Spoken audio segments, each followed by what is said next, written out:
What if the greatest superhero movie barely feels like a superhero movie? For 17 years, Hugh Jackman was Wolverine. He survived bad sequels, amazing sequels, timelines that made absolutely no sense, and more reboots than anyone could count. But then came Logan. A movie so different that it didn't just redefine Wolverine, it redefined what a comic book movie could be. No colorful costumes, no giant sky beams, no world-ending CGI army, just one broken man trying to find something worth fighting for one last time. And by the end of this review, I'll tell you why Logan isn't just the best X-Men movie ever made. It might be one of the greatest comic book films of all time. What's up, everyone? Today we're taking a look back at James Mangold's Logan, released in 2017. This wasn't just another superhero sequel. It was the emotional farewell fans had been waiting nearly 2 decades to see. It's gritty, violent, heartbreaking, and surprisingly quiet. But does it still deserve all the praise nearly 10 years later? Or has nostalgia elevated it beyond what it actually is?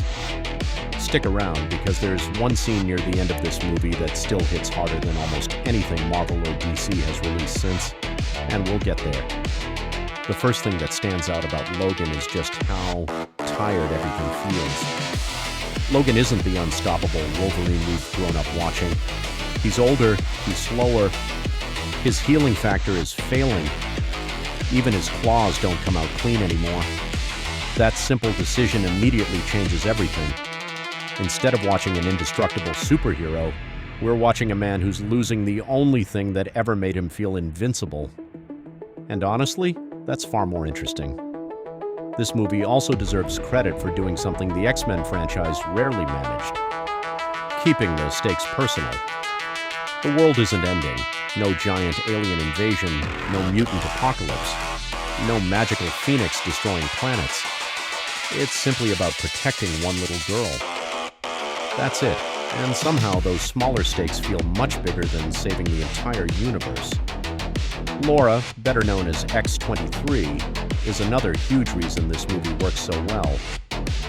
Daphne Keane barely speaks during the first half of the movie, yet somehow steals nearly every scene she's in. When she finally explodes into action, wow. Her fighting style feels like Wolverine turned up to 11. It's brutal, fast, animalistic. Every fight looks painful.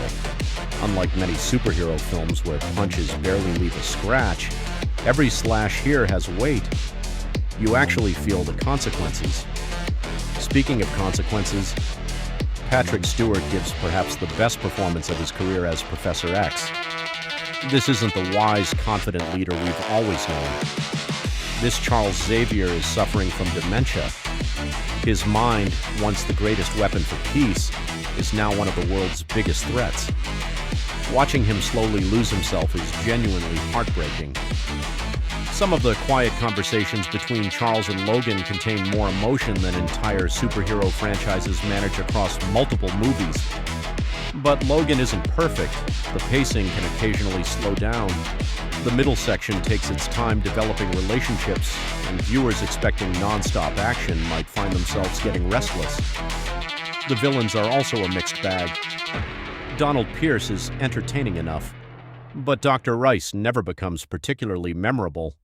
And while X-24 serves as an interesting symbolic enemy, a younger, rage-filled version of Wolverine, he lacks the personality of truly great comic book villains.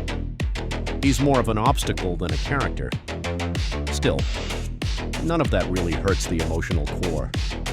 Because this movie was never about defeating the bad guy. It was about Logan confronting himself. And that's where Logan completely changes expectations. Throughout the film, it feels like maybe, just maybe, Logan can finally escape. Maybe Charles survives. Maybe Laura gets a family. Maybe this broken man finally earns a peaceful ending after centuries of pain. The movie keeps giving us little moments of hope. A quiet dinner, a family around a table, a normal evening. For a brief moment, you almost believe everything will be okay. Then reality crashes back in. Charles dies. The dream disappears. and Logan realizes there was never going to be a happy ending waiting for him. Only one final mission. The final act is one of the greatest endings in comic book movie history. Logan takes the serum. For one last time, we get the Wolverine we've been waiting to see. He's unstoppable, ferocious, absolutely relentless. It's everything fans wanted. But here's what makes it brilliant.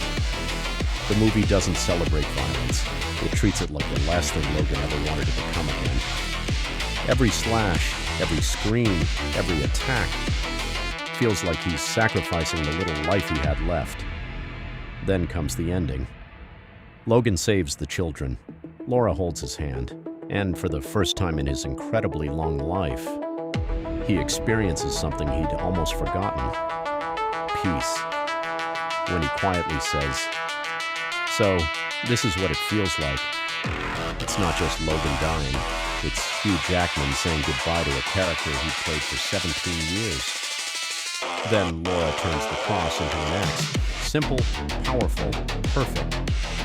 Few superhero movies have ever earned an ending quite like that. Logan proved that comic book movies don't need bigger explosions, multiverse crossovers, or endless cameos to leave a lasting impact. Sometimes, the greatest superhero story is simply about one man trying to do one good thing before it's too late. It's emotional, it's mature, it's beautifully acted. And even after all these years, it remains the gold standard for grounded superhero storytelling. Final rating, 10 out of 10. If you haven't watched Logan in a while, now is the perfect time to revisit it. And if you have, I have a feeling the ending is still going to hit just as hard. If you enjoyed this review, don't forget to like the video, subscribe for more movie reviews, and let me know down in the comments. Is Logan still the greatest superhero movie ever made, or has another film taken its crown?